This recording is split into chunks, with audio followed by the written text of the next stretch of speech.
Meus queridos irmãos e irmãs, nós estamos ainda no capítulo 13 do Evangelho de São Mateus, falando daquele acréscimo, daquela coda, a expressão musical que eu usei, que Jesus fez às suas parábolas contadas à multidão. Você se lembra que nós falamos da parábola do joio e do trigo? Ou seja, Jesus contou para a multidão a parábola e depois, agora com os discípulos intimamente, ele explicou a parábola do joio e do trigo, mostrando que era uma parábola sobre a história da igreja, a história da salvação. E agora então Jesus nos conta uma parábola que nos fala do inferno. Ou seja, o reino dos céus é como uma rede lançada ao mar. Ela pega peixes bons e peixes maus, e no fim dos tempos haverá o juízo. E os anjos irão separar os peixes bons dos maus, e os maus vão ser queimados na fornalha. Jesus termina estas parábolas e faz uma pergunta para os seus discípulos. Compreendestes tudo isso? E a resposta dos discípulos é sim. Claro que Jesus está fazendo essa pergunta relacionada a todas as parábolas desse capítulo 13. Mas eu gostaria de pegar essa pergunta também relacionada a essa última parábola. Porque se é uma pergunta sobre o capítulo inteiro, quer dizer, é também uma pergunta sobre essa última parte. Mas nós compreendemos que o inferno existe e que, de fato, os maus serão jogados na fornalha eterna, onde haverá choro e ranger de dentes, como diz o Evangelho? Vejam, nós miseravelmente estamos vivendo um clima de uma ideologia, eu diria uma ideologia diabólica, que entrou dentro da igreja e que nos apresenta o inferno como uma impossibilidade diante da perfeição e da bondade divinas.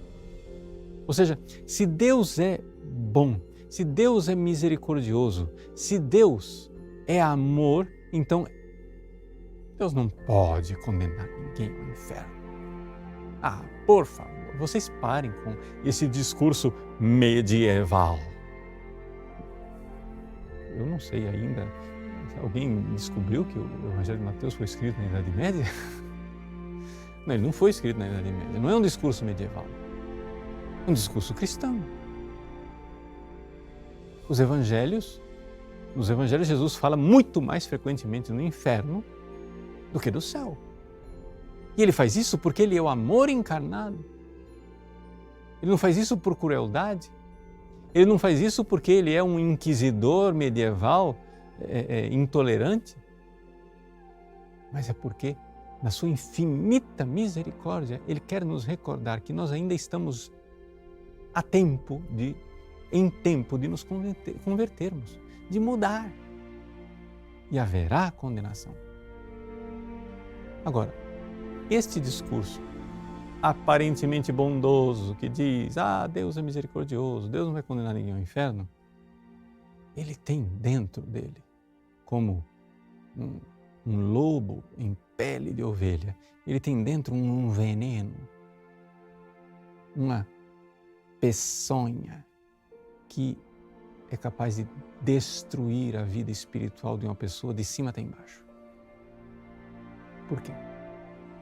Porque você começa com um pensamento bondoso com relação aos outros.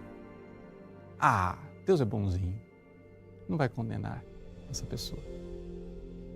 Mas não vai tardar e você vai aplicar isso a você. E quando você começar a fazer coisas terríveis e você então aplicar a si mesmo e disser, mas Deus é bonzinho, Deus não vai me condenar. Então você terá se transformado num monstro. Num ser, para usar a linguagem do filósofo ateu Nietzsche, num ser para além do bem e do mal. Verdadeiramente satânico. Por quê? Porque você poderá mentir. Mas Deus não vai condenar você, vai condenar alguém ao inferno. roubar,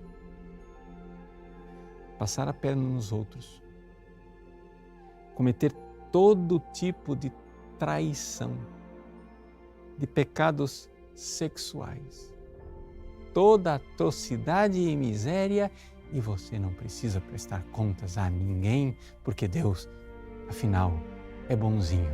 Aleluia! O inferno não existe. Vamos ser felizes. Você compreendeu? Jesus pergunta, depois de ter contado, Ele, nosso Senhor Jesus Cristo, o amor que se fez carne, Ele pergunta aos seus discípulos, compreendestes tudo isto? Os discípulos de 2000 anos atrás disseram sim. Mas e nós? Compreendemos? Ou preferimos escolher? A palavra escolher, em grego, escolha quer dizer hairesis, heresia. Nós preferimos folhear o Evangelho e escolher o Jesus no qual nós vamos acreditar. Neste aqui sim, não, isso aqui foi uma criação da comunidade primitiva. É melhor não acreditar nisso aqui. Essa era a mentalidade daquela época. Achando-nos muito bons e justos, quando na verdade vamos de abismo em abismo, transformando uma sociedade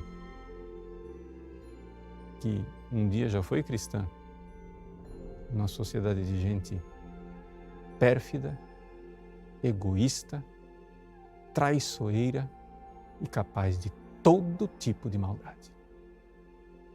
Que Deus nos livre de perversões do Evangelho assim. Deus abençoe.